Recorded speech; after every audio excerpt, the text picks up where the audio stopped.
नमस्कार दोस्तों, मैं राजेश अग्रवाल पन्ना कंपटीशन क्लासेस में आपका फिर से एक बार बहुत स्वागत करता हूं।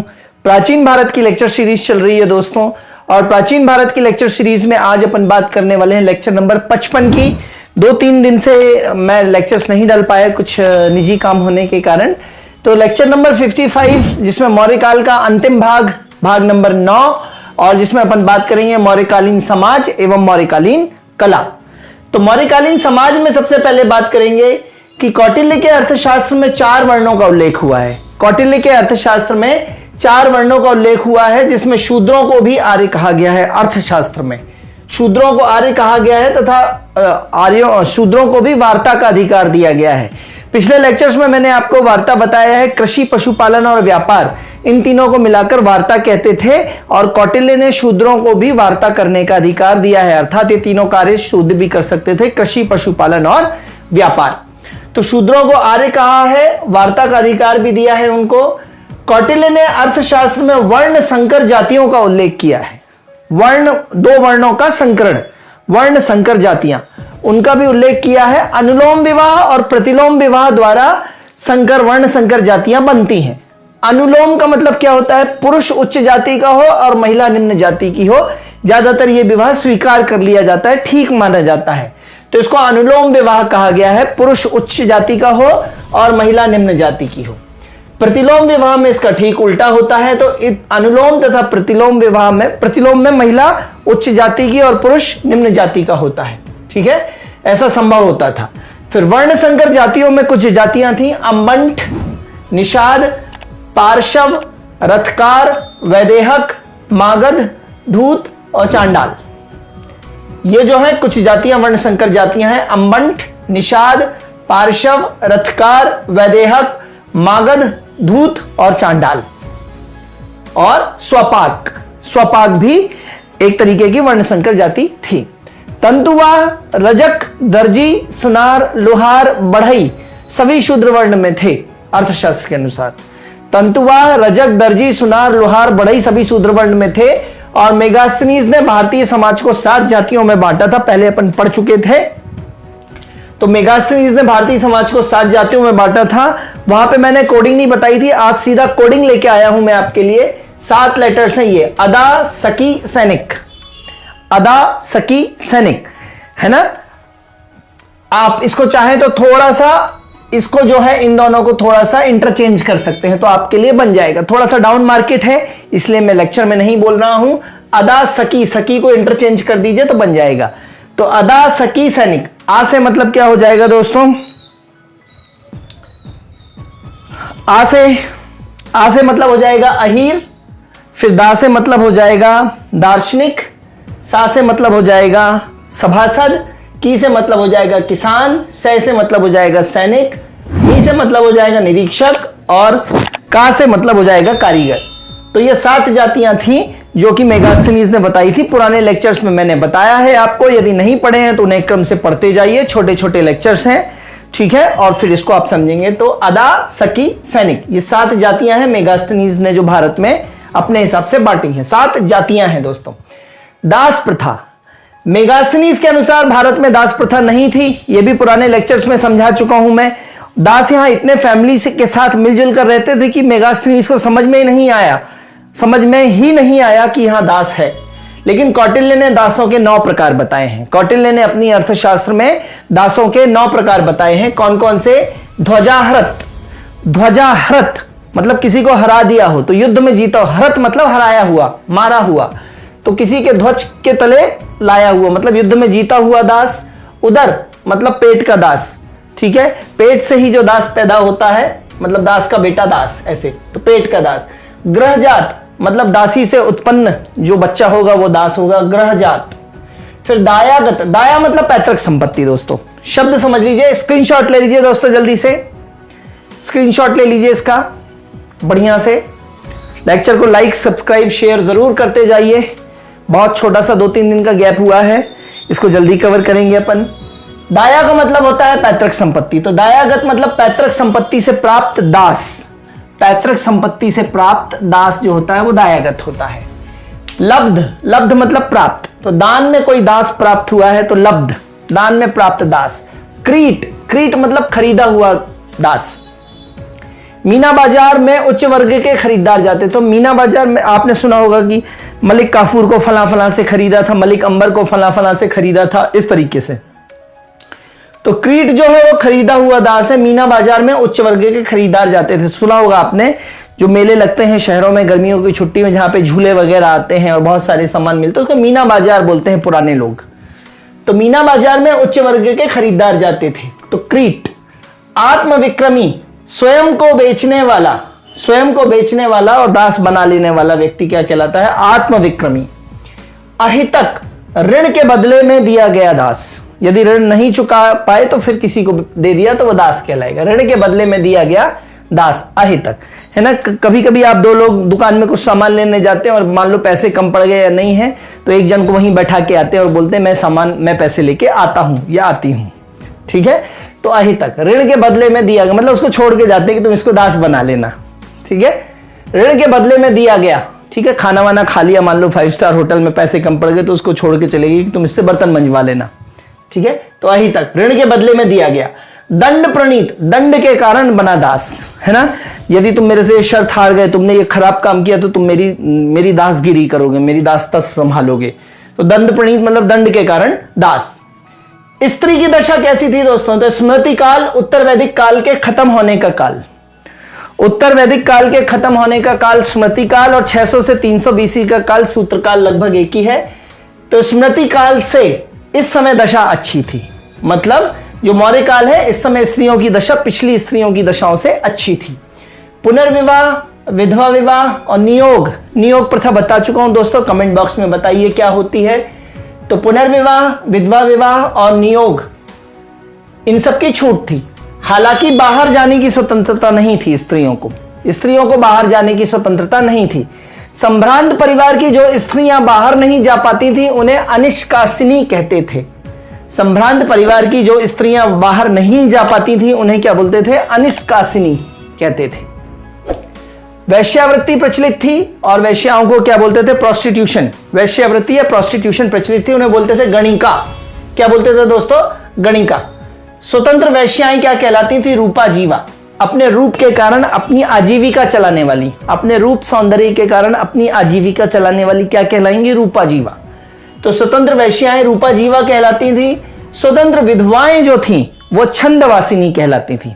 स्वतंत्र विधवाएं जो थीं वो छंदवासिनी कहलाती थी। और अमीर घराने की विधवाएं कहलाती थी आड्य विधवा। आड्य मतलब अमीर। तो अमीर घराने की विधवाएं क्या कहलाती थी? आड्य विधवा कहलाती थी। बात करते हैं शिक्षा एवं मनोरंजन की। तो धर्म, व्याकरण, अर्थ, राजनीति की शिक्षा दी जाती थी। धर्म, व्याकरण, अर्थ और राजनीति की शिक्षा दी जाती थी। श्रेणियां, व्यापारिक श्रेणियां पढ़ाया है मैंने, सार्थवाह, सार्थ श्रेणियां, निगम, ये सब पढ़ाया है। तो श्रेणियां जो व्यापारिक श्रेणियां हुआ करती थी, तेल बेचने वाले व्यापारियों की अलग श्रेणियां हैं, अनाज बेचने वाले व्यापारियों की अलग श्रेणियां हैं। तो श्रेणियां जो थी वो प्रौद्योगिकी शिक्षा देती थी। ITI वाली जो शिक्षा होती है ना आपकी, प्रौद्योगिकी टेक्निकल एजुकेशन, वो व्यापारी ही देते थे अपनी जरूरत के हिसाब से।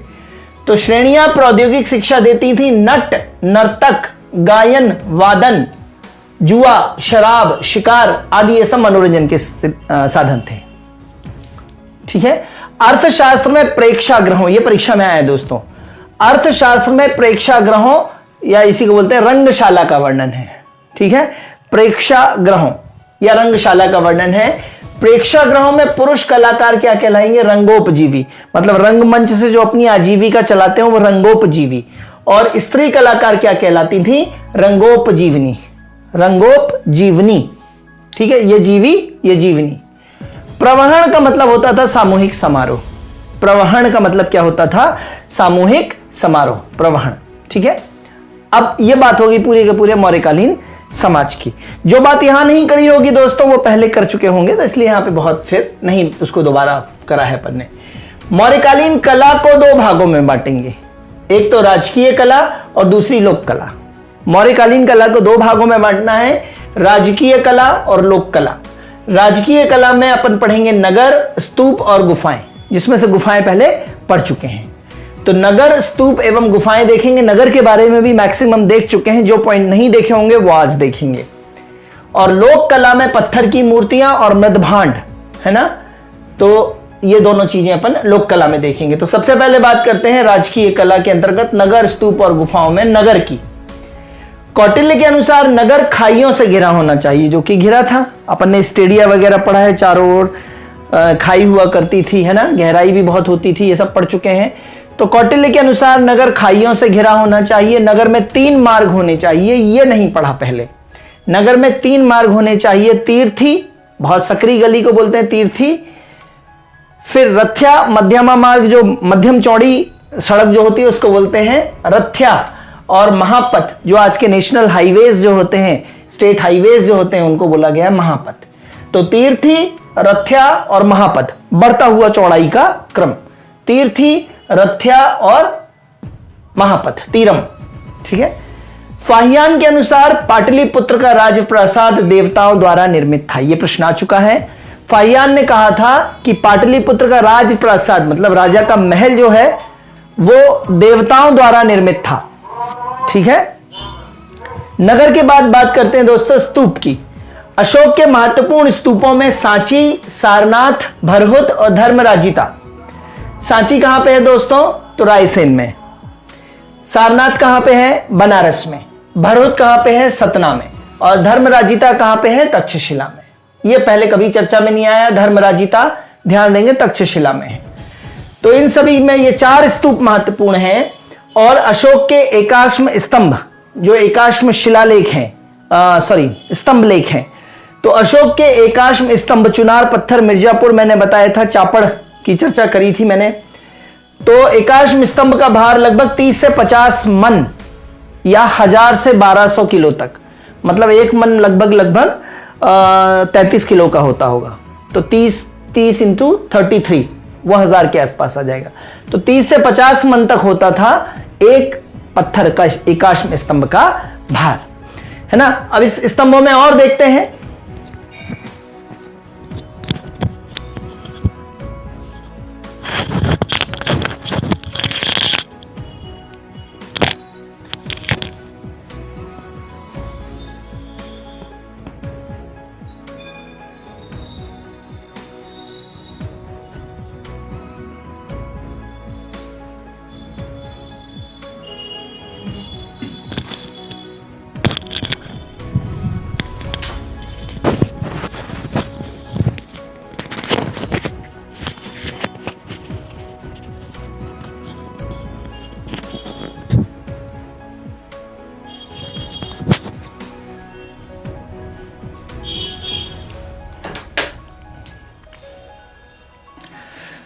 दोस्तों एकाश्म स्तंभों में इस तरीके का स्तंभ पे आकृति बनी हुई थी, इस तरीके से पूरा स्तंभ कटा हुआ होता था। जो एक पत्थर जो होता था उसकी कटिंग इस प्रकार से होती थी। नीचे का जो मेन पार्ट होता था जहां पर लेख लिखा होता था, ये लेख लिखा होता था, उसको तना बोलते थे। उसके ऊपर फिर ये मेखला होती थी, मेखला मतलब कमर वाला जो ये पोर्शन होता है इसको बोलते हैं मेखला। तो मेखला होती थी एक ये, फिर उससे छोटी मेखला, और इस मेखला के ऊपर उल्टा कमल, ये लाल रंग से उल्टा कमल जैसा बनाया है। और उसके बाद ये एक तरीके से पत्थर का ये भाग जो होता था ये कंठ कहलाता था, और कंठ के ऊपर की तरफ ये काला धब्बा जो है ये चक्र है, और चक्र के ऊपर फिर एक चौकी जैसी होती थी। चौकी के ऊपर जो है पशु की आकृति रखी जाती थी, जैसे सारनाथ में सिंह की आकृति है। तो इस तरीके से एकाश्म स्तंभ की पूरी कटिंग होती थी। तना, मेखला, उल्टा कमल, कंठ, चक्र, चौकी और पशु की आकृति सबसे ऊपर, ठीक है। तो तमे उका चचौप, इस तरीके से नीचे से ऊपर का क्रम, तमे उका चचौप, तना है ना, मेखला, उल्टा कमल, कंठ, चक्र, चौकी और पशु आकृति। यदि परीक्षा में मेंस में कहीं आप ये बनाएंगे तो निश्चित तौर पे आपको बहुत अच्छे अंक मिलेंगे, ठीक है। अब कहीं कहीं यहां नीचे की तरफ भी, यहां पे तो कहीं कहीं नीचे मयूर भी बना है, जो मौर्यों का राजकीय चिन्ह था। तो मौर्यों का राजकीय चिन्ह क्या था दोस्तों? मयूर। स्क्रीनशॉट ले लीजिए दोस्तों इसका भी। तो मौर्यों का राजकीय चिन्ह जो था वो मयूर था, ठीक है। और मौर्यकालीन स्तंभों के 4 चरण हैं। पहला है बखेड़ा व सनीसा स्तंभ, दूसरा रमपुरवा व लौरिया नंदनगढ़ स्तंभ, ये विकास के क्रम है। तीसरा है रमपुरवा व सांची स्तंभ, और चौथा है सांची एवं सारनाथ स्तंभ, ये विकसित चरण है। सांची एवं सारनाथ के स्तंभ जो है ये विकसित चरण के स्तंभ हैं, अब दोनों की तुलना कर लेते हैं छोटे छोटे तौर पे। सारनाथ जो कि बनारस में है और सांची जो कि रायसेन में है। सारनाथ में शीर्ष पे सिंह है, यहां पे भी शीर्ष पे सिंह है। सारनाथ में सिंह के नीचे 4 पशु बने हुए हैं, बैल, घोड़ा, हाथी और फिर सिंह। बैल, घोड़ा, हाथी और सिंह बने हैं। जबकि सांची स्तंभ में सिंह के नीचे दाना चुगता हुआ हंस दिखाए गए हैं। बहुत ज्यादा इंपॉर्टेंट है ये वाला डिफरेंस। सांची में जो हंस क्या बोलता है, सच बोलता है ना, तो सांची, सांची मतलब सच है ना। हंस जो होता है वो दूध का दूध और पानी का पानी कर देता है ना, वैसे ही तो हंस जो बोलता है सांची बोलता है, सच बोलता है। तो किस स्तंभ में हंस सिंह के नीचे दाना चुगते हुए दिखाए गए हैं, तो सांची स्तंभ में। यहां बैल, घोड़ा, हाथी और सिंह है जबकि। और सारनाथ स्तंभ में एक चक्र बना है जिसमें 32 तीलियां हैं। ध्यान देंगे दोस्तों, सारनाथ स्तंभ के चक्र में 32 तीलियां हैं। भारत के ध्वज में तो 24 ही तीलियां हैं, ठीक है। नीले चक्र में 24 तीलियां हैं, लेकिन यहां पर 32 तीलियां हैं। सारनाथ, इसको 24 ना कर लीजिएगा, 32 तीलियां हैं, ठीक है। अब बात यहां तक बात थी अपनी राजकीय कला की, जो राजा की तरफ से चीजें बनवाई जाती थी वो राजकीय कला थी। अब लोक कला की बात करेंगे मौर्य काल में। तो लोक कला में अपन मृदभांड काफी कुछ पहले पढ़ चुके हैं, NBPW है ना, और पिंक ग्रे वेसल्स वगैरह पहले पढ़ चुके हैं, पिछले लेक्चर्स दोहराइएगा। मैं बात करता हूं पत्थर की मूर्तियों में। दीदारगंज पटना से चमर धारिणी की मूर्तियों में, चमर चमर समझते हैं ना, जैसे भगवान बैठे रहते हैं, राजा बैठे रहते हैं और अगल बगल 2 लोग खड़े होते हैं और वो ऐसे कुछ ऐसे बालों जैसा कुछ ऐसे ऐसे उनको पंखा देते हैं दोनों तरफ से खड़े होकर, वो कहलाता है चमर, ठीक है। तो दीदारगंज पटना से चमर धारिणी की मूर्तियां मिली हैं, जबकि परखम पटना से, पटना के परखम नामक जगह से यज्ञ की मूर्ति मिली है। तो ये पत्थर की मूर्तियां हैं।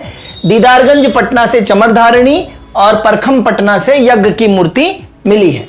दूसरा, विदिशा से यक्ष तथा यक्षिणी की मूर्ति मिली है। विदिशा से यक्ष तथा यक्षिणी की मूर्ति मिली है और इन मूर्तियों को हिंदू, जैन, बौद्ध सभी धर्म के लोग पूजते थे। यक्ष यक्षिणी की मूर्तियों को सभी धर्म अर्थात हिंदू, जैन और बौद्ध सभी धर्म के लोग पूजते थे।